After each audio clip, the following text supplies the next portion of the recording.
আসসালামু আলাইকুম। একটা বিষয় নিয়ে আমাদের কনফিউশন যে ট্রিসের পরে আর বসে, কিন্তু কাটিং ট্রিসের পরে কেন ইজ বসে।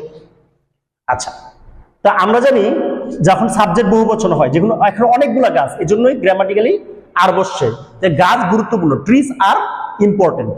কিন্তু এখানে কিন্তু ট্রিস বোঝানো হয় নাই, এখানে বোঝানো হয়েছে গাছগুলো কাটা, কাটিং ট্রিস। হ্যাঁ, তাহলে যেহেতু গাছগুলো কাটা বোঝানো হয়েছে, এটা একটা ফ্রেজ। ফ্রেজের বাংলা কি? শব্দ গুচ্ছ। তো একটা সেন্টেন্সের সাবজেক্ট যখন ফ্রেজ থাকে, তখন এটাকেও একবচন হিসেবে ধরতে হয়। থার্ড পারসন সিঙ্গুলার হলে যেরকম ভার্বের শেষে এস বাই এস থাকে, ঠিক এরকম ভাবে কাটিং ট্রিজ এটা একবচন ধরার কারণে ইজ হয়েছে। এটাকে যদি মনে মনে ইট ধরি, তাহলে কি বলতাম? It is harmful. Third person singular গুলোকে আমরা মনে মনে ইট ধরতে পারি। ইটের পরে যা যা বসে, থার্ড পারসন সিঙ্গুলার গুলোর পরে তাই বসে।